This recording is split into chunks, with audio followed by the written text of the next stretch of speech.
Welcome to another episode of the Spiritual Awakening Show. I'm your host, Brent Spirit, here with a very special guest, Dr. Bernard Beitman. Welcome, Bernie. Thanks for being here. Good to see you again, Brent. Yeah, it's a real pleasure. Very, very excited for this conversation. Synchronicity is a big part of my life. It's a big part of my journey, and I know many of our listeners as well have a lot of synchronicity going on. So today we have Dr. Bernard Beitman, also sometimes known as Dr. Coincidence, here to talk all about synchronicity. Dr. Beitman is a pioneering psychiatrist, researcher, and author whose work spans conventional mental health disciplines and the emerging field of coincidence studies. He's recognized as the first psychiatrist since Carl Jung to systematize the study of coincidences. In recent years, Dr. Beitman has focused his attention on synchronicity and serendipity, founding the Coincidence Project to encourage public engagement in and research on such phenomena. He's also the host of the Connecting with Coincidence podcast, which can be found on YouTube and Spotify. And I had the honor of being a guest on the show recently, discussing my own experiences with synchronicity and Kundalini awakening. Of course, the links to all of Dr. Beitman's work will be in the description as well. You can simply Google his name and you can find all of his great offers. Dr. Beitman is the author of his latest book, Life-Changing Synchronicities, A Doctor's Journey of Coincidence and Serendipity, which is a memoir weaving together personal narratives and reflections on how meaningful coincidences have shaped his life. So I recently finished reading that book, thoroughly enjoyed it. It was very inspiring. It got me reflecting on my own life thus far, my own narratives around synchronicity. And these are some of the themes we'll talk about today. And of course, Dr. Beitman's got two other books, another one called Meaningful Coincidences, How and Why Synchronicity and Serendipity Happen, which is an accessible guide exploring how coincidences arise, how to become more aware of them, and how they may deepen meaning in life as well. He's also got Connecting with Coincidence, the new science for using synchronicity and serendipity in your life, which is a book bridging theory and practical applications showing how to engage more intentionally with synchronicities. So these are some of the themes we'll be talking about today. Why don't we start here with a bit of an overview of what synchronicity is? I know many of our listeners, of course, have had some experience with this theme, but Bernie, why don't you give us a bit of a definition or unpack this theme for us a little bit before we begin? Sure, sure. Synchronicity is a word coined by Carl Jung, and its original definition was an acausal connecting principle, meaning that two events were connected by meaning rather than by the usual cause and effect. What he was referring to was meaningful coincidence, a term that he used quite regularly, although after a while, synchronicity and meaningful coincidences became identical to a lot of people. But let's stay with what a meaningful coincidence is, because that's the foundational element of it. And a meaningful coincidence is, first of all, a coincidence. And what is a coincidence? Two or more events come together, usually around the same time, but they can be years apart, but usually around the same time, and there's no apparent cause between them. The most common one, or one of the most common, is I think of someone and they contact me. I mean, I ask a lot of people and they say that's the first one that they think of when they think of synchronicity. And what happens there is there's a thought in the mind, the image in the mind of one person, and then an event in the external world that correlates with what's in the mind. So those are the two elements or the two incidents of the coincidence. The two incidents of the coincidence, that means happening together, and it's hard to explain in conventional terms how that happens. Well, those of us who have been in this space outside of material reality know there's something called telepathy, which is actually part of material reality. So this is a form of telephone or internet telepathy or social media telepathy or texting telepathy. Telepathy is real. We got it. It's here. They don't want it in science because they can't explain it in their conventional terms. But that's the acausal connecting principle. And Jung was using the term acausal connecting principle or synchronicity because it was a placeholder for yet more explanations to come out. Mm. So that's a coincidence. It becomes meaningful. And remember, the adjective is important. The meaningful is a meaningful to the person involved. Now, sometimes that happens. Somebody think of somebody and that person calls, but they don't put any meaning on it. So that leads us to what is the primary explanation of a meaningful coincidence? The primary explanation is your mind. And if you don't see it, there's no meaning in it. If you don't see it, there's no meaning in it. So you're the one who has to see it and then find meaning in it if you want to. So the meaningfulness comes from your subjective experience. And what we are entering now, have entered for quite a while now, but are more clearly entering, is that our own subjective experiences are part of understanding reality.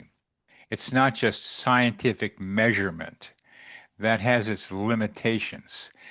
We can experience things and then ask other people, as I did about this telephone telepathy thing, did you have these experiences? Because I was very interested in a different form of coincidence. That different form was I experienced choking uncontrollably while 3,000 miles away, my father was bleeding into his throat, dying. So he was choking while I was choking. So I asked a lot of people, 1,000 people, does that happen to you? And they said, thank goodness, sometimes, not all the time. You don't want it to happen all the time, but it's a sometimes thing. It's very common among identical twins, where one twin got a black eye 4 miles away, and the other one at home had a black eye in the same eye, and it, and that's been documented. So these are different kinds of coincidences that, if you observe them, then you begin to understand that you might find meaning in them. And meaning has lots of meanings. One of my favorite things is what's the meaning of meaning? Mm. Um, but we can get to that. So let's do not only synchronicity but serendipity. Serendipity and synchronicity are two different camps out there in the world. The serendipity people study it in materialistic science ways, and that's important. Serendipity tends to be uh, called luck a lot of time happens, but Pasteur said that luck is when opportunity meets preparation. Mm. Opportunity meets preparation. So you got some idea in mind, and there it appears in your world somehow, and you're prepared. Again, it's your own observation. You're prepared to be able to see it because you need it. And it doesn't become a serendipity in the usual definition until it becomes actualized as something useful. And that gives it meaning. Read about Nobel Prize winners. A lot of them give these fancy explanations of science, scientific method, and organized laboratories. They say, no, the maid left the stove on and heated up something that changed the color and formation of the chemicals in this that were in the on the stove, and that gave us conventional dyes, which then some of which could be turned into anti-cancer drugs. So That's serendipity. Mhm. So that gives you some idea, Brent. Yeah, thank you. Fascinating, fascinating. So, meaningful coincidences, meaningful is the key word here as well. And you said sometimes they're useful as well. So, in writing your recent book, Life-Changing Synchronicities, tell us a little bit about that exercise of going through your life, looking for how some of these coinciding events were meaningful or useful for you. Uh, did that make certain things that you looked back on appear more meaningful in hindsight? Yeah, a lot of it got mixed up with serendipity or synchronicity. The synchronicity tends to be more spiritual Mm, or interpersonal or psychological. Jung used the term, he was a psychiatrist and a therapist, or serendipity uh, tends to be more an scientists looking for stuff, but not just scientists, but business people. So serendipity requires some kind of outcome. Psychologically, you can have the experience of something happening right now, and it can tell you that this is real. Sometimes I can meet somebody on the dance floor, and in the moment, our bodies become one while our minds remain separate. Now, that's an in-place synchronicity where we both experience being part of one body with two minds being able to observe that. Now, that's the experience. So it's a meaningful experience. And what it is also, and has been for me since I've experienced that at least three times on the dance floor with three different people, that means this is a form of love that we all can experience. So the potential usefulness is to know that you can merge bodies. And I did this with one person while we were just walking along, and we were step for step, hip to hip, arm around each other's waists. And she says, I feel like we're one body and two minds. And I didn't even notice. So so it can happen off the dance floor, and it requires some sort of energy entrainment and connection. So the energy between the two people is aligned.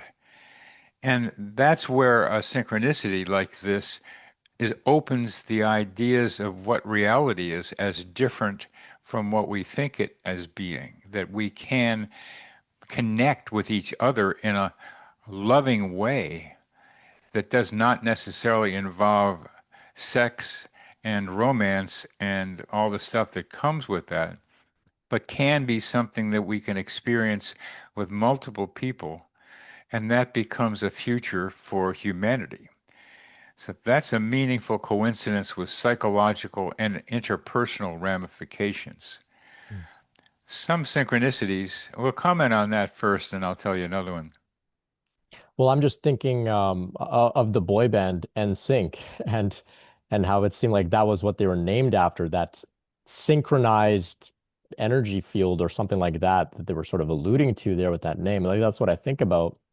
Um, and I just like the way that you're giving us a much broader look at what synchronicity is, beyond just maybe the more common ideas of you call somebody the answer or you see the same number on the oven for what time it is or whatever. It seems like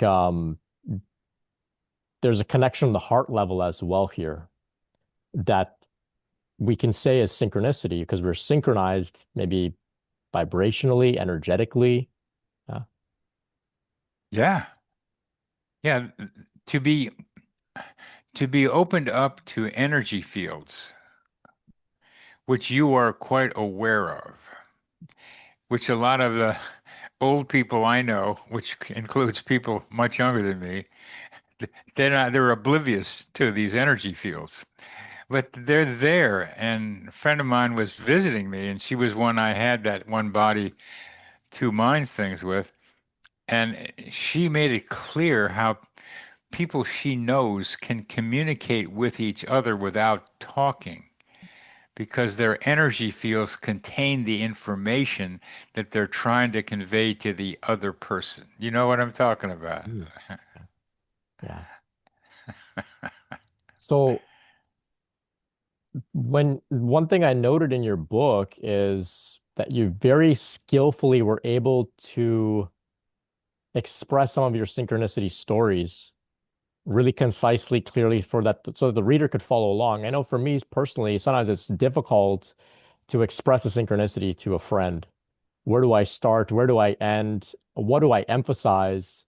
While I'm telling it, I'm wondering, does this mean anything to them? I know it means something to me. But when reading your book, I was able to follow along and I could appreciate how meaningful it was for you. And then I could also take something out of it for myself. Synchronicity can be overwhelming, it can be a lot. And so, can you give us some tips on how we can succinctly or usefully express some of our own synchronicity stories? Yeah. Yeah, it's a trick. Uh, and there are ways to do that. Um, the most important way is also a major instruction to humanity right now. And by that I mean what I'm finding in writing a new book is how rampant, how frequent, how often narcissism appears in humanity these days. Social media feeds it. You're so important. AI tells you everything that you want to hear and compliments you. Uh, and so you become so important. Even psychotherapy, I'm a therapist, does that because we focus on the patient or the client. So there's this narcissism of individuals, of countries, of groups, and that narcissism has a terrible effect on interpersonal relationships, and we know many of them. But one of them is that we don't pay attention to the mind of the other person. I'll say that again, that in order to be able to tell a coincidence story to someone else, you need to keep in mind how that other person is going to respond to it. And as you're telling it, to keep monitoring how the other person is responding.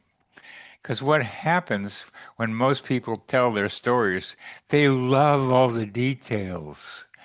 They love all the details because it reminds them of a wonderful experience they had, and then this was happened, and that happened. The other person's saying, What? I don't get the picture of that. How is that relevant to the story?" Well, if the person really answered the question, is, "Well, I just like telling you the details because it reminds me of how I experienced it." So you have to get out of your own wonderness, your own wonderfulness. Sometimes coincidences do that to you. You think you're so special. Well, you are, but so is everybody else in their own way, and that's part of that's a difficult thing for people to get straight. That we're all unique, and that makes us similar because we're all unique. We have our own ways of doing things. So you got to keep in mind the other person when you're talking and refrain from the deep enjoyment of the details that you like, but they don't. That's a kind of in the weeds way of remembering, but I'll start with that, remembering how to do this. But let's start with how to do it. What are the two coincidences? What are the two incidents of the coincidence? What are the bones of this thing? So if you're going to tell the story, you're going to have to know what are the two things that come together that make you go, wow. Mm. So you have to know what you're saying, what are the major messages. And then it has content, kind of the flesh on the bones. You have to know what content makes these two things parallel because a coincidence is some meaningfulness between the two events. there's some way that they seem to be related. They may have almost the same words in it. They may have some same of the some feeling with it. Um, the, they have they have meaning semantically. They may be actually words that sound almost the same. So, what are the elements, the incidence of the coincidence helps you, and then what are the aspects that define it? So it helps, and I don't do this all the time, but it helps if you have a title for your coincidence. So you give the idea, is this happening in the woods, the forest? Is it happening in your house? Is it happening while you're dreaming? So you get some idea about it. So I'm going to tell a coincidence story. And let's see how succinct and clear I can be. And let's have you judge me on some of the criteria that I've just talked about.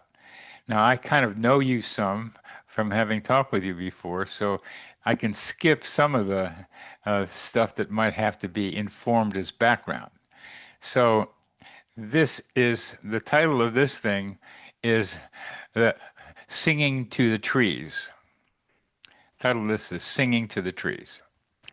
So this friend Julie and, and I, one of the people that I had this one body, two minded with, and I a couple of weeks ago went to the forest, and I wanted to introduce her to these trees that I know. I have a relationship with these trees, so I'm have these trees that I'm friends with. So we were above those trees, sitting down, and I like to sing to the trees. They liked me to sing to them. So I sang a couple of love songs, which I like to do. I'm a 50s romantic kind of guy, 1950s. Some enchanted evening, you will see a stranger, you will see a stranger across a crowded room. So I sing songs like that that have a lot of heart in them, romantic feeling. So I sang three of them, which I often do. Uh, and then Julie, who is a little lower than me on this hill, sang two songs herself. So we stood up, and as we stood up, as if our performance had just been finished, which it was, these are oak trees. A hail of acorns came down around us. A hail of acorns. You could hear them cluttering against each other as well as hitting the ground. And Julie goes like this. And I didn't, she covers her head. And I wasn't worried because I just wasn't worried. And I just was interested that these acorns were falling and they just didn't, they fell in about two or three or four waves. So it was about 30 seconds, maybe even 45 of acorns falling. So the coincidence was we sing and stand up, and then the acorns fall. So there's a very narrow time frame, and the narrower the time frame, the lower the probability. So this was very meaningful to us to have them rain down on us. It felt good. So we both thought this was the way the trees were applauding us. Yeah, brilliant. Yeah, that's you meet all the criteria that you outlined, and I was very entertained, and I could see myself being there, and that's where my mind went as well. It sounded like an applause. That was the meaning that I was attributing to your synchronicities there. I could see some people maybe interpreting it in a different way, Yeah. trying to get you to leave the trees Get to the or what? get you to leave. Like they're bombarding you with these acorns saying, go away. But of course. Oh, to leave, could Yes, leaf and leave. I had a little trouble ah, with that. yeah, yeah. So of course, but I guess you being there, the experience felt right. You have a relationship with these trees, so it's natural to assume, of course, it was an applause, right? Yeah, that's yeah, it's fun telling stories like this and hearing other people's responses, what they think of it. Uh, Mm. one person said, gifts from the sky. Yeah, yeah. Really, really interesting. I'm reminded of Abraham Hicks, who says nature is one of the first to respond to the vibrations that we put out. Very instantly, nature will respond if we're open. And so this is a cool example. At least that's the meaning that I'm attributing to it. When you talk about meaning there, that's begins to become explanation. Ah, So there are two different forms of meaning in meaningful coincidence that are important. One is what does it mean to you, and then how do we explain it? hmm, And Abraham Hicks has said nature responds. Well, I don't know. I did clinical research and wrote 40 papers on chest pain and panic disorder with a lot of other people. Chest pain, panic disorder, they're related sometimes. So I got into that one, the heart and mind connection. Uh, is that, yeah, I did research in that formally in academics. So I look for explanations beyond nature response. hmm, Uh, it did. And whether it's the first to respond or not, I don't know, but that could be true. But respond to who, when, what, it's all I get from Abraham Hicks there is the same thing I got from somebody else is nature was responding to you. hmm. And the first part of it is like, well, I don't know. You have to, it depends on who you are, where you are, what's the, but it tunes into the idea that nature responds. So I said, Julie, how'd that happen? He gets a little tired of me doing that because I like taking things apart, but part of taking it apart is to appreciate the thing itself. It's to see how it happens. So she said, well, the trees have agency.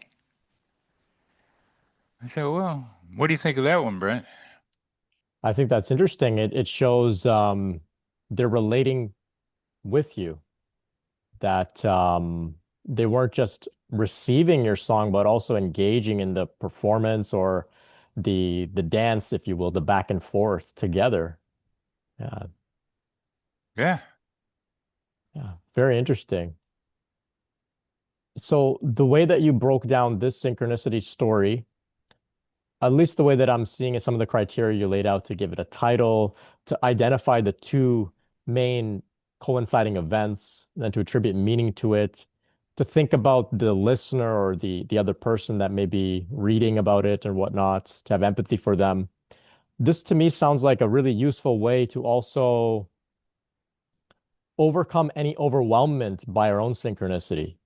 It seems like an exercise in grounding and finding some sort of clarity rather than being just overwhelmed and not knowing what to do with all of these stories.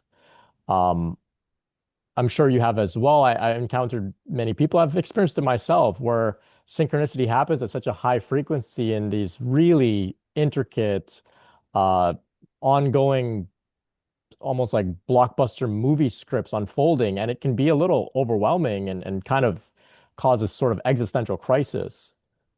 Do you have any insight for people out there that may be saying, yeah, if synchronicity was cool in the beginning when it was just, seeing 11:11 on the microwave, but now it's really overwhelming and I don't know what to do with it.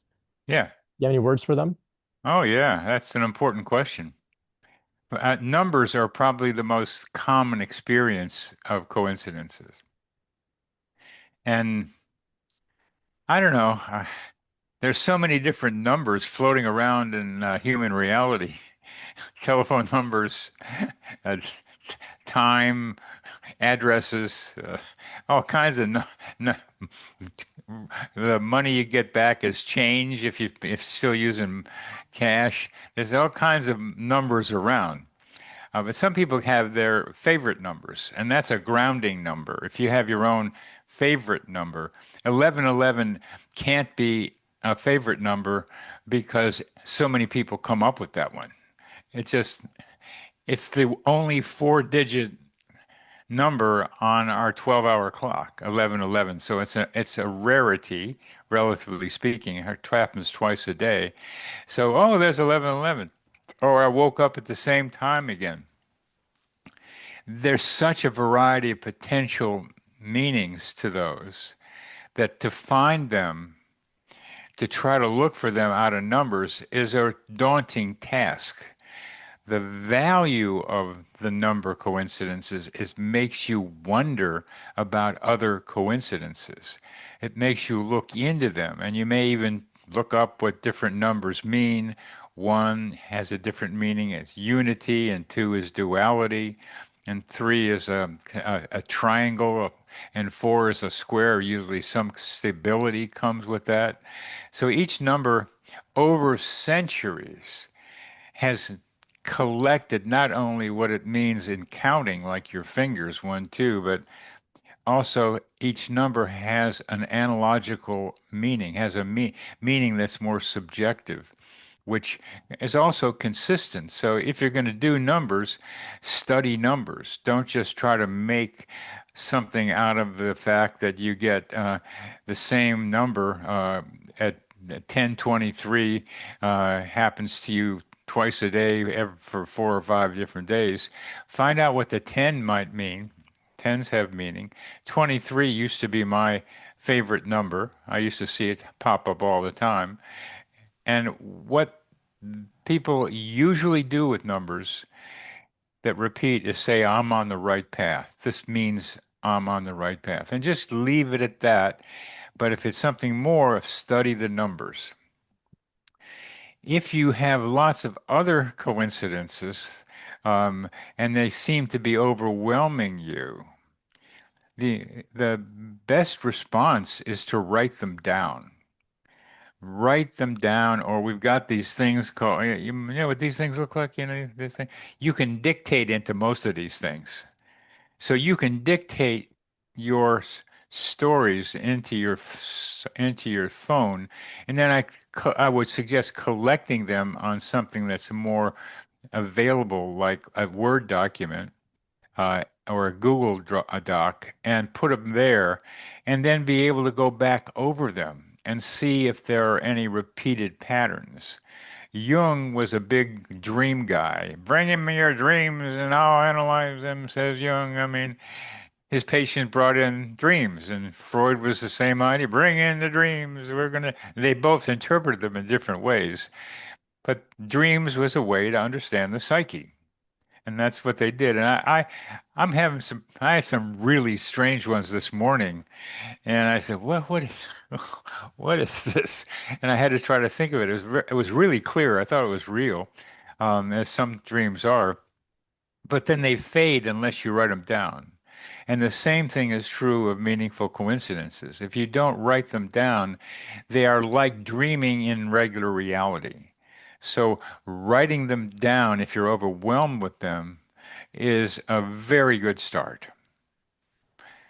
After that, if you got a Brent spirit to talk with, a lot of us don't have a Brent spirit to talk with.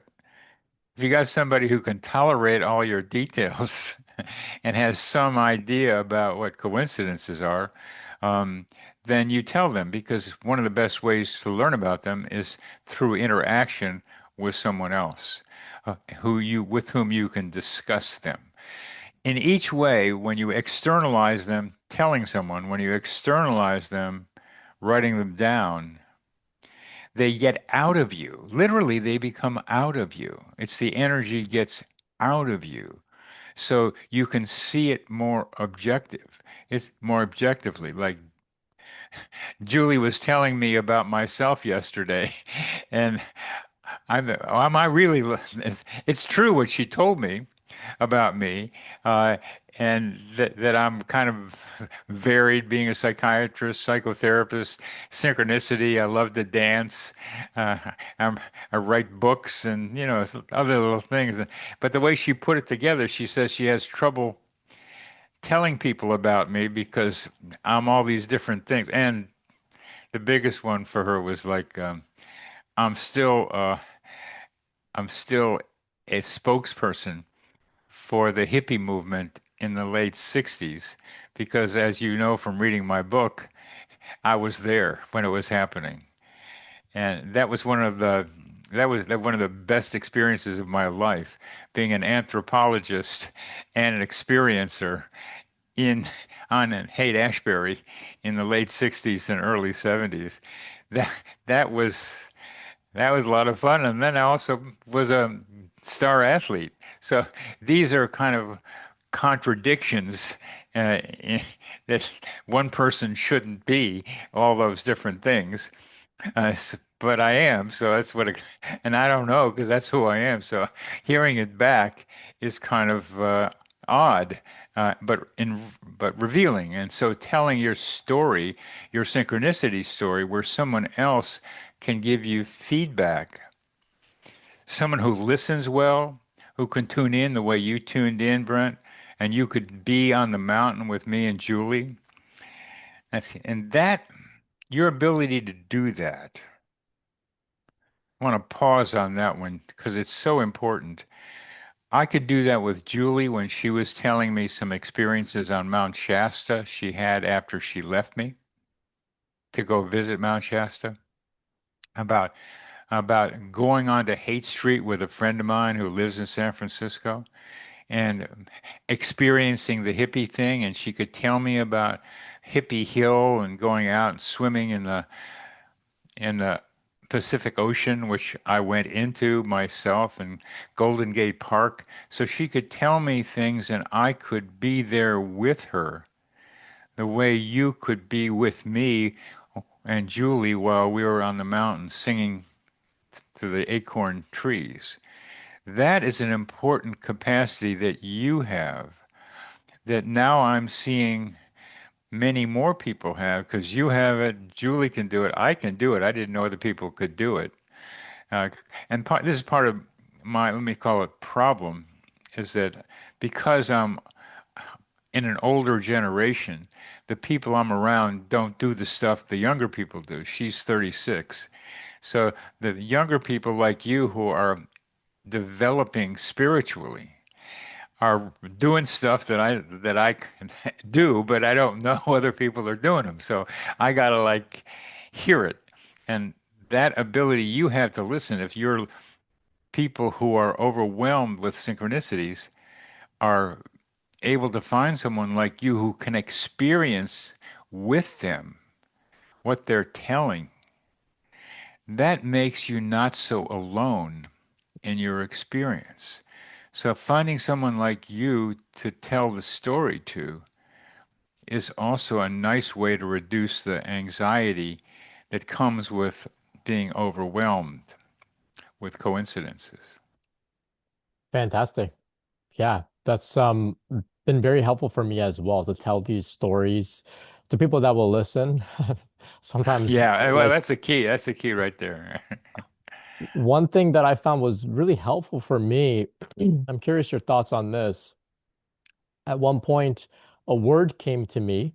This word was Wowduh, Wowduh. And this described the feeling that I would have when I recognize a synchronicity in my life. I would say, wow, this is amazing. This is incredible. It's like magic. And then at the same time, after enough time, I also had this feeling of, duh, this is how reality works. This is how my life works.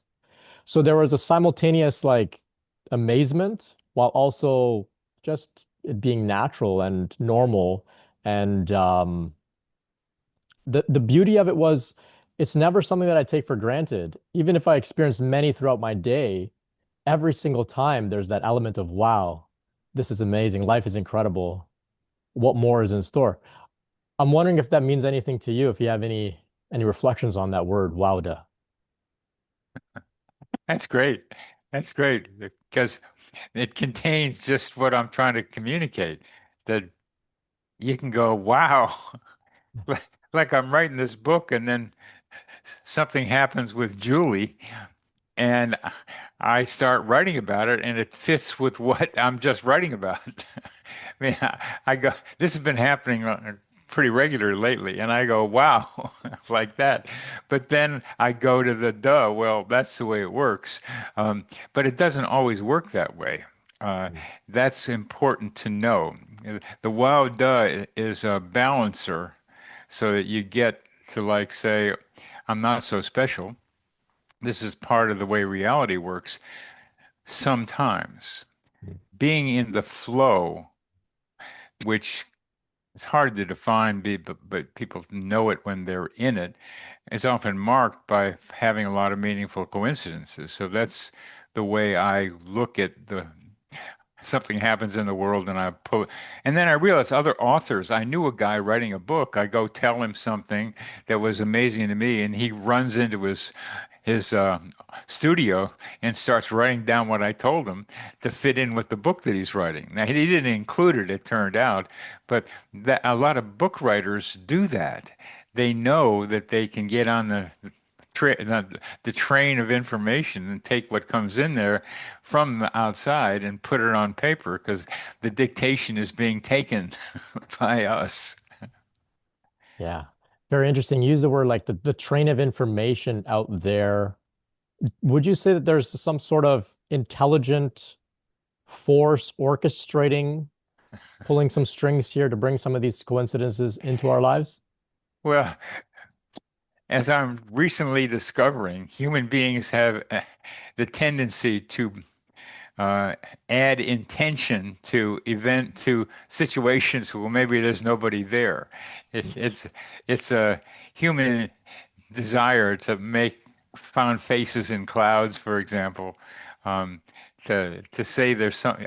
But I don't care what that thing is. Human beings have that there's something there, we have this tendency to attribute agencies to like my car. I've had it since 1967. It was my hippie car, and I talked to it. I still ride it around sometimes, and have tapes from the 60s, a tape deck in the 70s in it. So ride around it. It's still it's a museum in motion. So I think that I call it the Bolt, and I talked to it. And it didn't like a car that I had brought in. I knew it. And so, is, are there other intelligence out there? We've always wondered that. And there are other intelligence out there. Some of them are disembodied spirits who are hanging around. Uh, Jung is hanging around me every once in a while, it seems like, because I'm just continuing what he was doing, expanding a lot of it, because he was nervous about being called crazy. Oh, and by the way, let me sidetrack on that. The people who are worried about being crazy because they have a lot of coincidences. Let's go back to that because that's an important question that you and I have discussed a little bit. When I was you'll see this in the book. When I was uh, one of my life-changing coincidences, when I was a first-year resident at Stanford in psychiatry, one of my colleagues called me in his office and said, "Bernie, this interest you have in astrology and synchronicity and tarot cards, um, I think you're psychotic and you need help."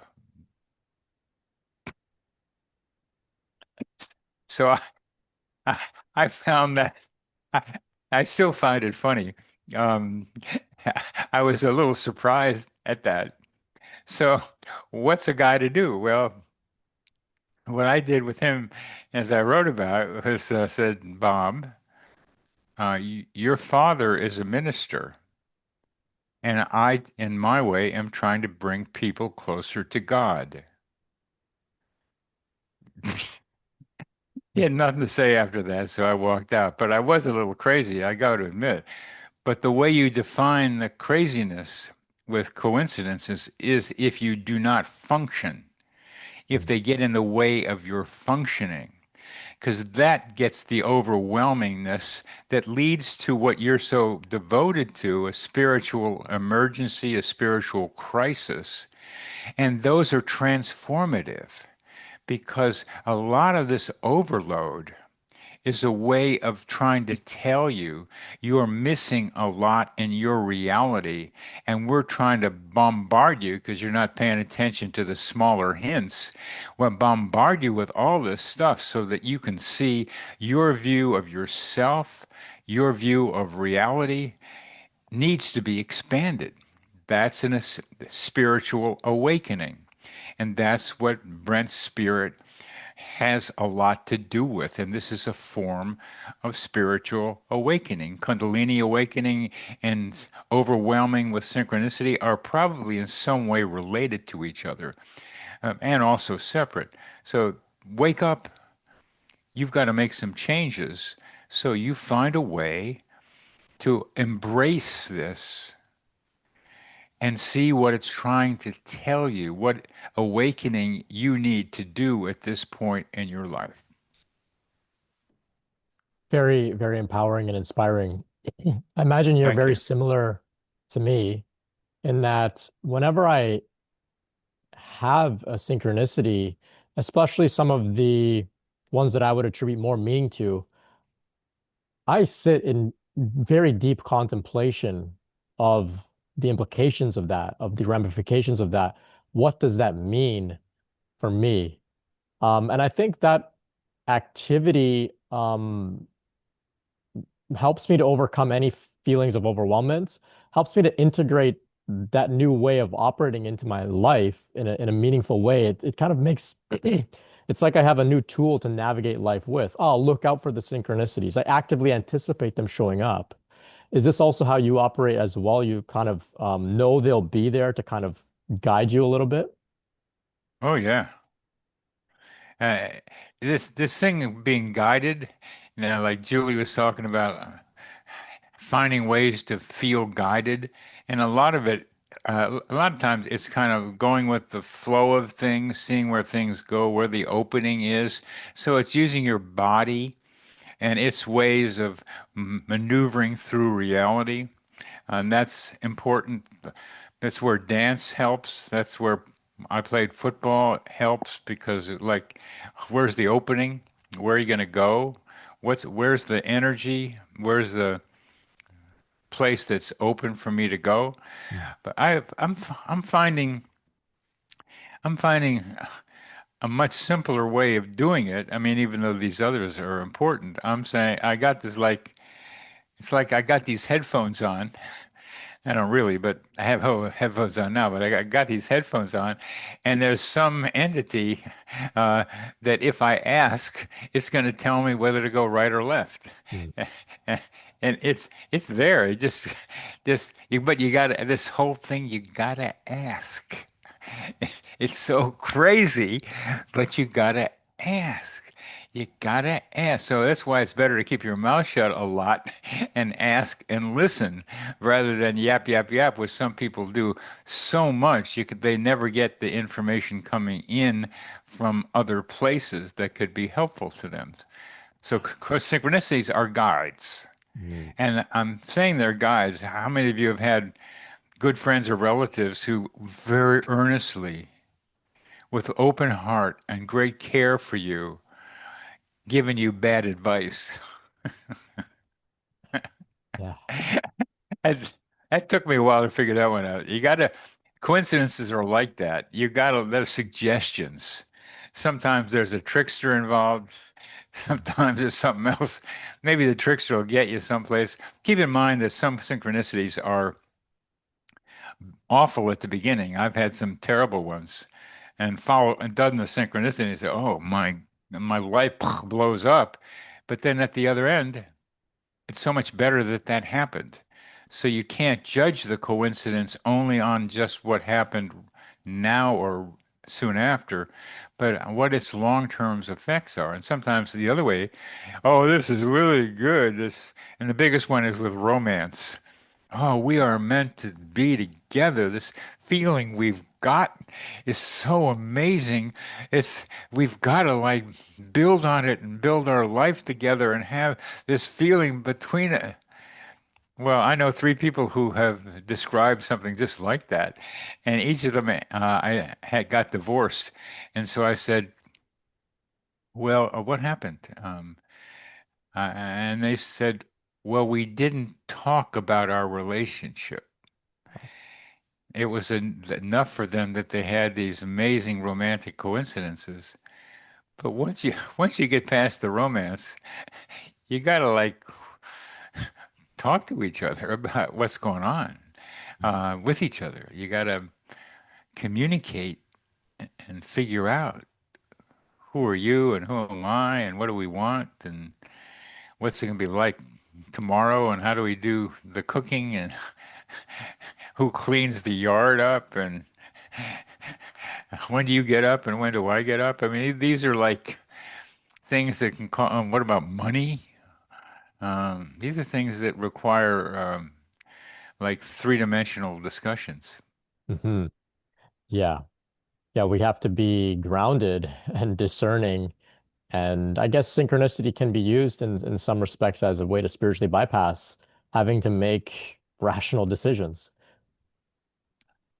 The spiritual bypass is so important. How do you think synchronicity can be used as spiritual bypass?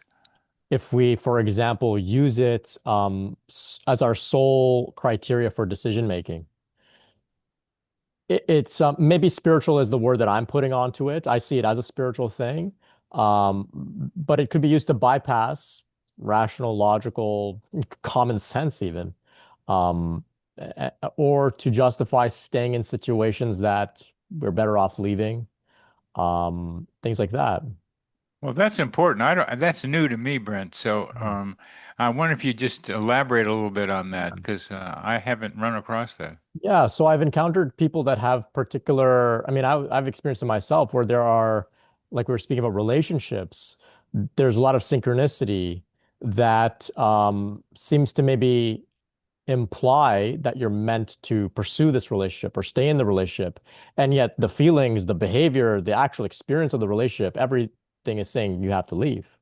And that can be very challenging for people to say, but the synchronicity, but the signs.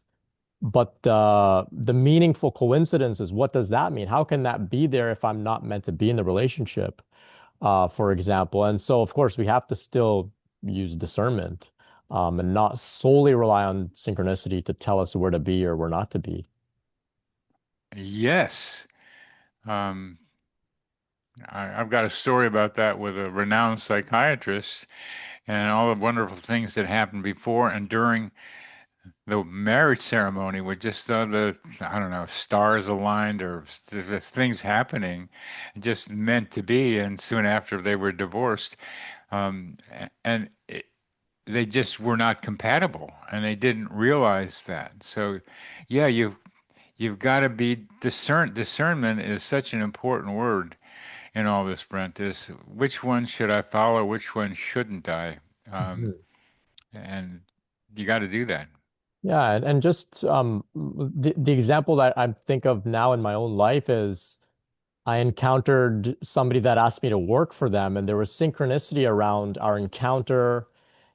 It seemed to make sense, and yet when we began working together, I was ignoring all the red flags and all of my inclinations to leave and end this relationship because I said, "But we met in such a perfectly orchestrated, coinciding, meaningful way." Really, I there was no reason for me to be there, but I had to eventually claw my way out. And look back and say, okay, yeah, like what you're sharing here today, the coincidences are not the final stage. We still have to talk and use our head.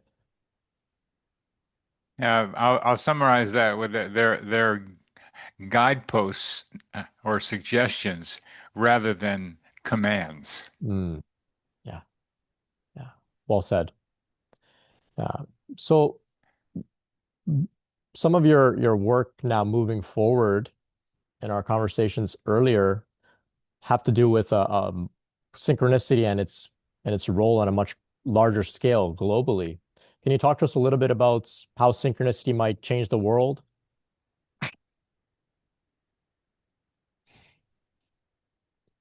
There's a contradiction there, but let me try. Sure. Um, let me try. Uh, uh, I'm a psychiatrist, and the world is on a suicidal trajectory. I don't mean the world, humanity is on a suicidal trajectory. And I try to help people who are suicidal.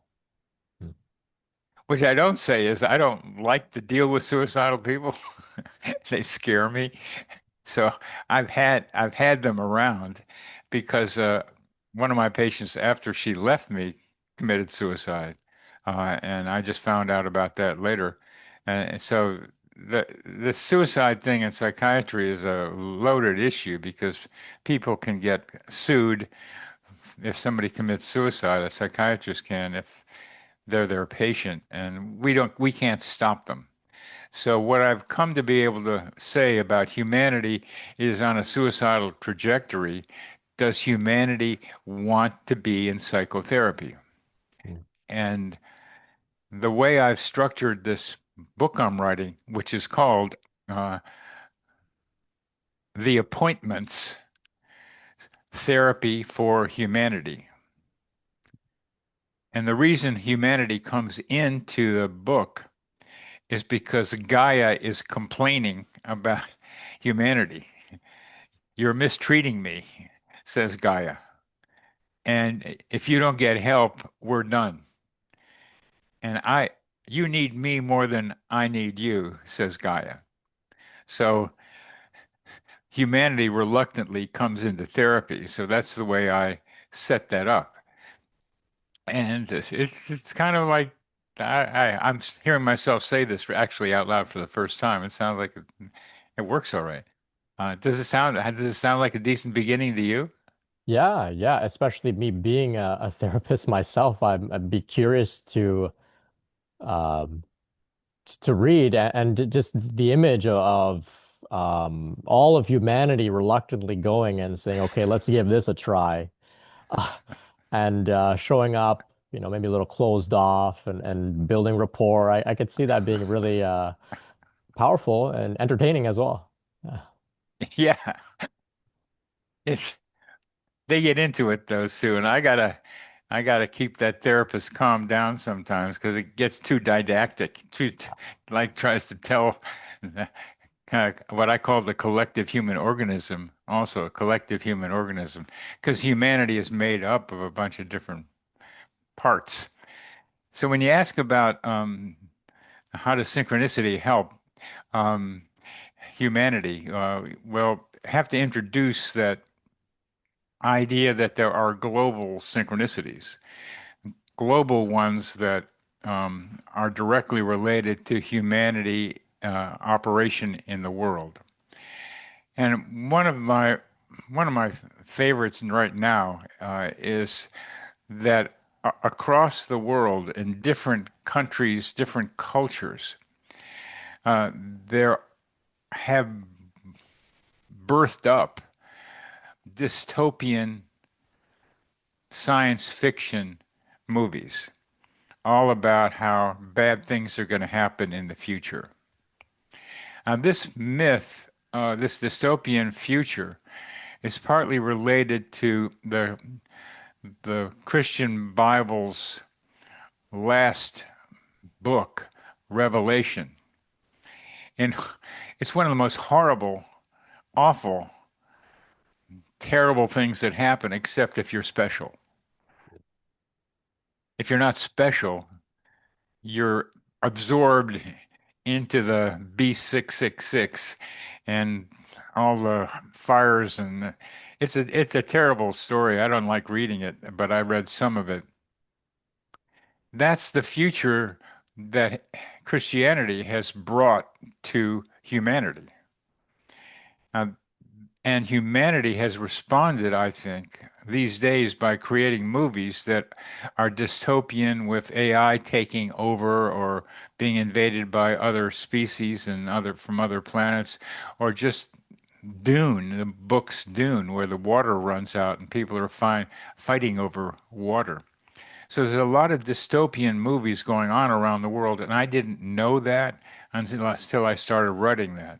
So that's a form of synchronicity where the same idea pops up in different places around the same time.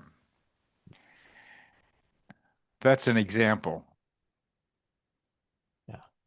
That I know you mentioned meeting with Rupert Sheldrake in your recent book, and he speaks about morphic resonance fields. It seems like there are ideas that exist in this energetic field that we can all kind of pull from and contribute to. Is this what you feel is going on here with these films? Definitely. In a smaller way, it's called simultaneous independent discoveries. Uh, for example, calculus was invented by a couple of different people around the same time. Evolution, Wallace, as well as Darwin, wrote about it around the same time and with apparently little connection. And there are funnier versions of the same thing happening in comics, where Dennis the Menace, uh, and I think it was like, uh, oh, I don't remember the date anymore. I'd like to remember. It was March 15th of like 1971 or 1951 or something, where Dennis the Menace appeared in London and in the United States as a cartoon character. It was a little boy who got into trouble and had a dog that helped him get into trouble, and they appeared in both countries around the same time. The one in England was a bad boy. He did it on purpose. The one in the United States stumbled into problems, but the dog was usually part of it. And so the telephone in the United States was in 1876 on February 14th. Two people walked into the office of the Copyright Office in the United States government with almost the same plan for a telephone. And the guys had not been doing it with any kind of collaboration. So there was a lot of who got it first lawsuits happening. Well, Alexander Graham Bell got the nod, so we had the Bell telephone system. But that's another example, and there are hundreds of them, or perhaps more, of simultaneous independent discoveries. This movie thing is along the same idea, but it's yet more about the future of humanity, which is why I bring it up. Hmm. Fascinating. It's about time that we begin to wrap here. Where can people connect with you and some of your work? Can you talk a little bit about the Coincidence Cafe? The Coincidence Cafe is no longer. Ah, okay. We used to do it, but we've had a major transition in Coincidence Project, and now we're putting ourselves back together again. And our research project looks like it's going to be trying to demonstrate the effectiveness of using the I Ching, the Chinese version of fortune telling or romantic arts of looking to see what's going to happen. And we have, I think, one of the world's experts on the board, who's a very modest woman, who's in contact with, I call them the guys upstairs, but they're the old Chinese sages. And she has a relationship with them, and they get into arguments, and they bother her, and then they compliment her, and all kinds of things. And she's pretty good using the cards using the coins to predict futures. So now we're trying to systematize a research project to be able to show that the I Ching has the ability to tell the future. And why do we do that? Well, the I Ching is a formalized, a kind of civilized, a captured way of doing synchronicity because have a thought in your mind, and you throw the coins. And the coins go to a book. Bibliotherapy is a name for that. A part in a book that connects with what you're wanting to know with what's in the book. Tarot cards uh, used to be doing that, but there's so many different tarot cards out there now, and people use them in so many different ways. But the traditional tarot had a fairly standard major arcana and a bunch of same kinds of small cards.